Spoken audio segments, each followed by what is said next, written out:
UP board का result आ चुका है, लेकिन यूपी बोर्ड का रिजल्ट आते ही इसकी कार्यप्रणाली पर भी सवाल उठने लगे हैं। यहाँ पर बहुत सारे स्टूडेंट्स हैं और साथ ही साथ बहुत सारे अध्यापक हैं जो कहीं ना कहीं इस रिज़ल्ट को लेकर सवाल उठा रहे हैं। कहना यह है कि रिज़ल्ट कहीं ना कहीं गलत तरीके से पेश किया गया है, गलत तरीके से लॉन्च हुआ है।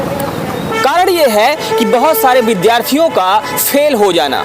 बहुत सारे विद्यार्थी ऐसे हैं जो IIT JEE में पास हो जा रहे हैं, लेकिन यहाँ यूपी बोर्ड में फेल हो जा रहे हैं। तो आइए बात करते हैं इन सभी लोगों से जो यहाँ पर इकट्ठा हुए हैं और विरोध प्रदर्शन इस बात कर रहे हैं कि रिजल्ट को लेकर कहीं ना कहीं ध्यान दिया जाना चाहिए था। इतनी जल्दबाजी क्या थी कि आखिर रिजल्ट में ही घालमेल हो गया। तो ये बात करते हैं और जानने की कोशिश करते हैं कि आखिर इनकी मांगें क्या हैं और किस लिए यहाँ पर इकट्ठा हुए हैं। क्या नाम है आपका?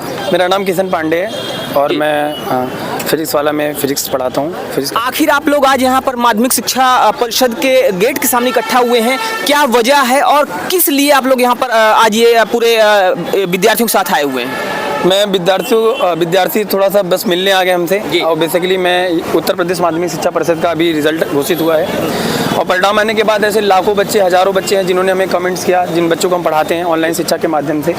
तो ऐसा पहली बार हुआ है जब यूपी बोर्ड का रिजल्ट आता है जिसमें JEE मेंस में बच्चा पास हो जाता है, क्वालिफाई कर लेता है, लेकिन उसका यूपी बोर्ड में वो फेल हो जाता है। तो आपका कहीं ना कहीं कहना ये है कि ये जो रिजल्ट आया हुआ है, रिजल्ट सही ढंग से नहीं बच्चों का किया गया, या कापी जो चेक हुई है कापी सही ढंग से नहीं चेक हुई है? हाँ, क्योंकि ऐसे तमाम अम्बेडकर नगर में भी कुछ कॉलेजेस हैं, कुशीनगर में, जहाँ पे ऐसे बच्चा हुआ था कि लगभग 117 बच्चे एग्ज़ाम देते हैं जिसमें 106 बच्चे को फेल कर दिया जाता है। उसके बाद एक अम्बेडकर नगर में स्कूल है जहाँ पे ये कांड होता है। उसके बाद थोड़ी दिन बाद हमारे पास एक न्यूज़ चल के आती है कि ऐसे वो तमाम बच्चे जहाँ पे उनके सेम मार्किंग है, स्कूल से बच्चे फ़ोन करते हैं कि हमारे पास कि सर हमारा और जो बच्चा बिल्कुल पढ़ने में कमज़ोर था उसकी भी सेम मार्क्स हैं।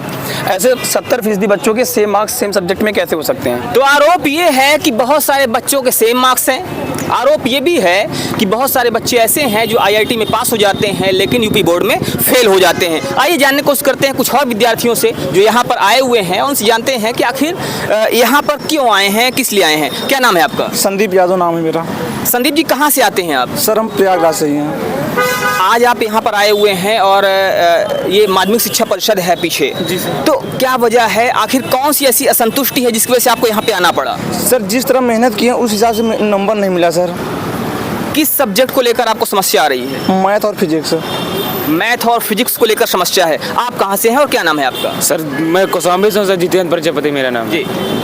किस समस्या को लेकर आप यहाँ पे हैं? सर मेरा नंबर, मैं पढ़ाई में ठीक था, मेरा नंबर इसीलिए कम आया है।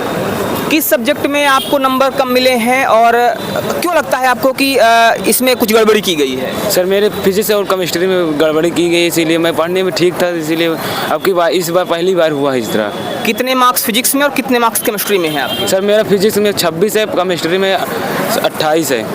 तो फिजिक्स में 26 है और केमिस्ट्री में 28 है, इस तरह से मार्क्स मिले हुए हैं और ये बच्चे इसी बात को लेकर विरोध कर रहे हैं। आपका क्या कहना है इस पे? सौर्य त्रिपाठी मेरा नाम है और मैं मझियारी गांव से आता हूं। मेरा गांव मतलब पिछड़ा गांव है, तो मेरा केमिस्ट्री में नंबर उसको लेके स्कूटनी मुझे भरवाना है केमिस्ट्री का, और मेरे भाई साहब को मतलब JEE का फॉर्म भरना था। भाई थोड़ा बताओ। मेरा नाम अजीत त्रिपाठी है।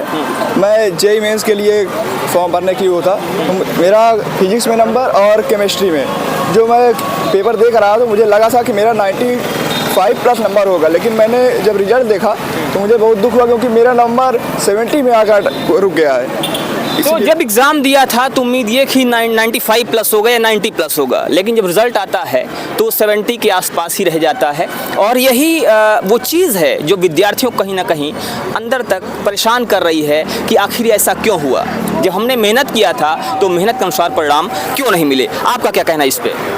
मेरा नाम शिव शुक्ला है, मैं फिजिक्स वाला पर इंग्लिश पढ़ाता हूँ।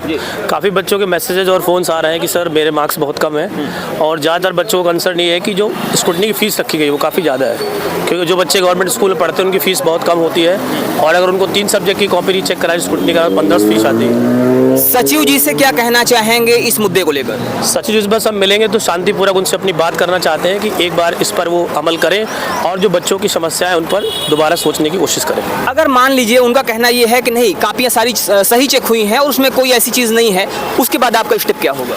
नहीं तो उसके लिए फिर वो जो उनके पास एक लिस्ट होती है बच्चों की, उसको डिटेल में दिखाएं बच्चों को और बच्चों को कॉपी दिखाएं।